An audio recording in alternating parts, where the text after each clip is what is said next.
Good morning বন্ধুরা। আজকে 30 তারিখ।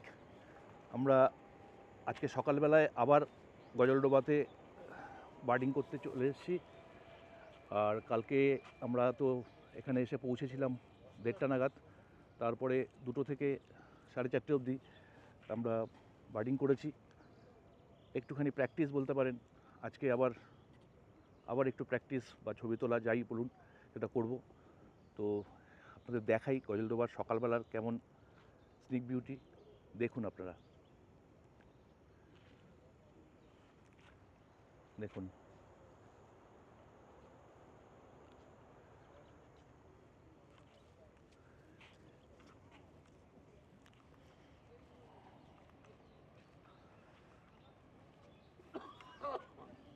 আমাদের মাঝিরা বোট নিয়ে আসছে, আমরা একে একে সবাই উঠবো। আমাদের অ্যাকচুয়ালি তারপরে আমরা 5টা নৌকা বলা ছিল। ওয়েস্টল্যান্ডের তো ভেতরে ঢুকবো। আমরা যেহেতু কালকে সন্ধেবেলায় যে প্র্যাকটিস করতে বা কি করতে বেরিয়েছিলাম, সেখানে 5টা নৌকা নিয়েই বেরিয়েছিলাম। তো মাঝিরাই বললো শুধু শুধু 5টা নৌকা নেবেন কেন, একটাতে দুজন উঠে যান, তাহলে 4টে অন্তত নিন, তাহলে 4টে নৌকা আপনাদের কিছুটা খরচা কম পড়ে। এটা আমি একটা কথা বলে দিই আগে থেকে জানকারির জন্যে। সেটা হচ্ছে যে একটা নৌকা পার ডে যদি আপনি ফুল ডে বুকিং করেন, মানে সকাল 6টা থেকে বা 7টা থেকে দুপুর 1:30 পর্যন্ত বা 1টা পর্যন্ত, তারপরে আবার আপনি হোটেলে ফিরে যান, ফিরে গিয়ে লাঞ্চ করে স্নান ফান করে আপনি আবার 2টো, 2:30, 3টে নাগাদ চলে আসুন। 3টে থেকে একদম টিল সানসেট 5:30 পর্যন্ত আপনি যদি বার্ডিং করেন, সেখানে পার নৌকা পার মাঝি গাইড চার্জ নিয়ে লাগে হচ্ছে আপনার 2,500 টাকা। আর একটা নৌকায় হাফ ডে যদি আপনি করেন, সেখানে ওরা নেয় হচ্ছে 1200 থেকে 1,500 টাকা। তো আমরা 4টে নৌকা নিলাম আমাদের একটুখানি কস্ট কাটেল করার জন্য। মানে ঠিকই আছে, ওরা ওদেরও বুদ্ধি, এটা বাজিদেরও বুদ্ধি। ওরা বললো আপনারা এত টাকা কেন দেবেন, শুধু শুধু একটা নৌকা বাদ দিয়ে দিন। তো আমরা বাদ দিয়ে দিলাম। ওদের হয়তো বাদ দেওয়াতে হয়তো ওদের কোনো অসুবিধা হয়নি, কারণ নৌকাটা ওরা অন্য কাউকে দিয়েছে, তা ওদের ব্যবসা ওরা করে নিয়েছে, সেটা নিয়ে প্রবলেম নেই। আর সব থেকে বড় কথা, গাইডরা, যে মাঝি একটা নৌকায় যে দাঁড় টানছে সেই গাইড, এবং এতদিন ধরে ওরা বার্ডিং করাচ্ছে ফটোগ্রাফারদের, ওরা ভীষণ সুন্দর গাইড, এবং ওরা আপ্রাণ চেষ্টা করে যে আমাদের পাখি দেখানোর এবং তার ছবি তোলানোর, কোন দিক থেকে আলো পড়ে, কোন দিক থেকে আলো অপোজিটে, সবটাই ওরা এখন বুঝে গেছে, বা দারুণ আপনাকেও গাইড করে দেবে। তো আমরা যেহেতু ভোর 6টার সময়, ভোরের আলোতে আমরা যে আছি, ভোর 6টার সময় আমরা বেরিয়েছি। বেরোনোর পরে আমরা আমাদের কমপ্লিমেন্টারি ব্রেকফাস্ট ভোরের আলোতে ছিল প্রত্যেকটা হোটেল রুমের সঙ্গে। তো আমরা আজকে কমপ্লিমেন্টারি ব্রেকফাস্ট ওদের থেকে নিতে পারিনি। আমরা তিস্তা ব্যারেজের পাশে একটা প্রচুর হোটেল আছে, প্রচুর রেস্টুরেন্ট আছে, সেখান থেকে আমরা ব্রেকফাস্ট করে নিলাম। ব্রেকফাস্ট করেই নামলাম, গিয়ে লাঞ্চটা ওখানে করব। তো এই হচ্ছে আমাদের আস্তে আস্তে একে একে আমরা সব জলে নেমে পড়েছি নৌকা করে।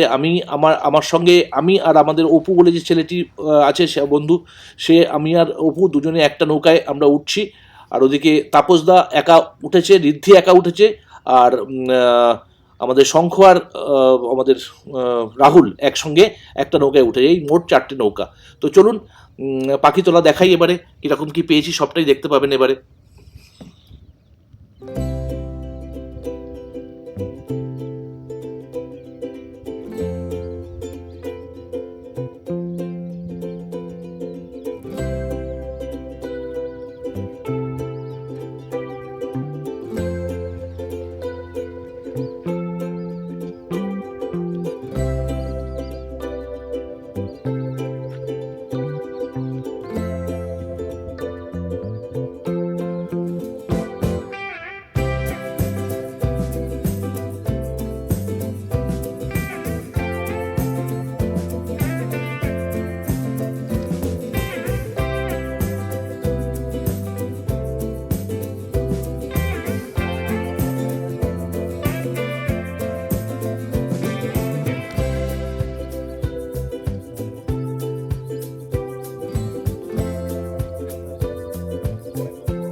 আমরা নৌকায় উঠে পড়েছি।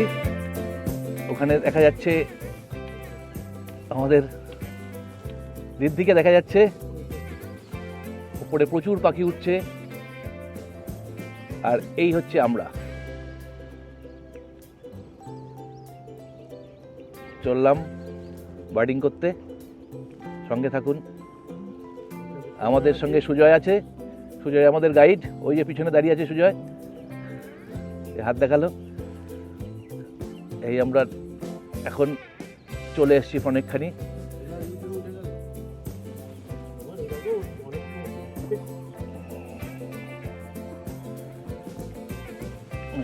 এদিকে তাপসদাও চলে এসছে। তাপসদা অলরেডি ছবি তুলতে শুরু করে দিয়েছে। তাপসদা, ও তাপস একটু তাকাও, হাত দেখাও। ঋদ্ধি, ঋদ্ধি, হ্যাঁ একদম ফরেনার। ওদিকে রাহুল, ওদিকে এখনো পর্যন্ত স্টার্ট করেনি। শঙ্খ কোথায়? রাহুল কোথায়? ওকে,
আমরা ফার্স্ট হাফে দুপুর 1টা অবধি আমরা বার্ডিং করেছি, যেগুলো যেগুলো পেয়েছি সেগুলো তো আপনাদের দেখালামই।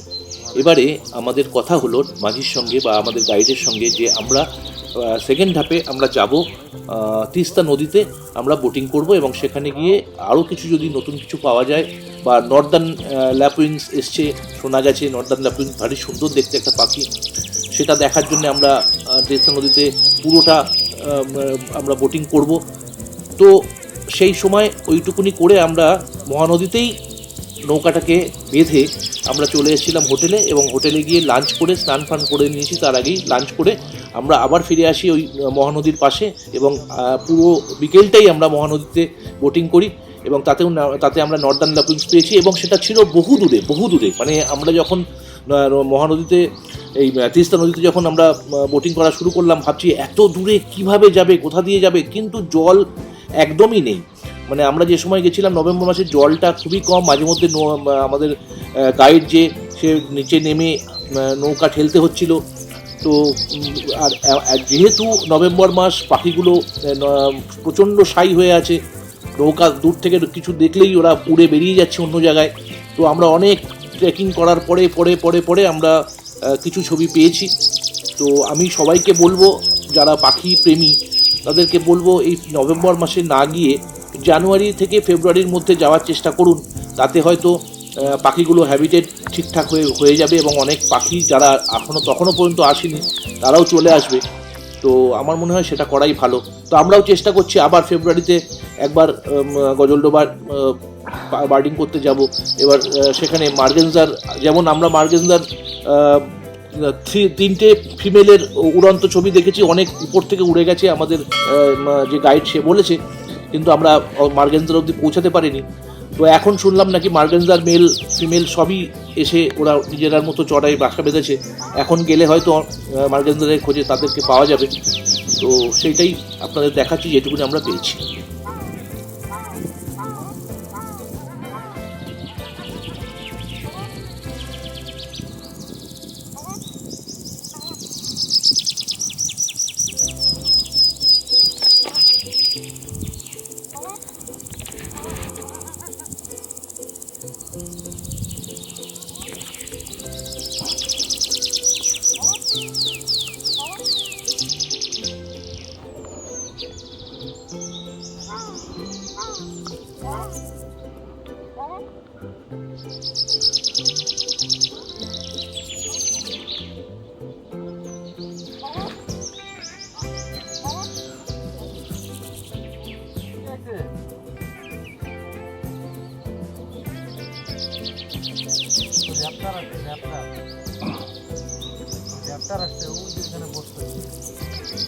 চলো নিয়ে চলো।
তো বন্ধুরা, অনেক ধৈর্য ধরে দেখলেন আপনারা, তার জন্য আপনাদের অসংখ্য ধন্যবাদ। তো এই ছিল আমাদের দুদিনের গজলডোবা বার্ডিং ট্রিপ। এর পরে দিন আমরা চলে গেছিলাম, ওখান থেকে আমরা গেছিলাম নেওড়া ভ্যালিতে। আমরা রিসর্টে, আপার রিসর্টে থাকবো, আর নেওড়া ভ্যালি টোটাল বার্ডিং করার ইচ্ছা আছে। তো সেটাও আপনাদের কাছে সেই ভিডিও নিয়েও আসছি এর পরবর্তী পর্বে। সঙ্গে থাকুন। আর আমার ভিডিও যদি আপনাদের ভালো লেগে থাকে তাহলে বন্ধুদের সঙ্গে যত পারবেন শেয়ার করুন, আর আমার চ্যানেলটা সাবস্ক্রাইব করুন। আর সাবস্ক্রাইব করার সময় বেল আইকনটার অল বটনে ক্লিক করলে আমি যখনই একটা ভিডিও দেব আপনাদের কাছে ডাইরেক্ট নোটিফিকেশান পৌঁছে যাবে। তাহলে আপনাদের জানতেও পারবেন সঙ্গে সঙ্গে যে আমার একটা কোনো ভিডিও দিয়েছি, আপনাদের দেখতেও ভালো লাগবে। তো বন্ধুরা, ততক্ষণ পর্যন্ত সঙ্গে থাকুন। অসংখ্য ধন্যবাদ সঙ্গে থাকার জন্যে। তো আসুন, খেয়াল রাখুন পরবর্তী পর্বের প্রতি।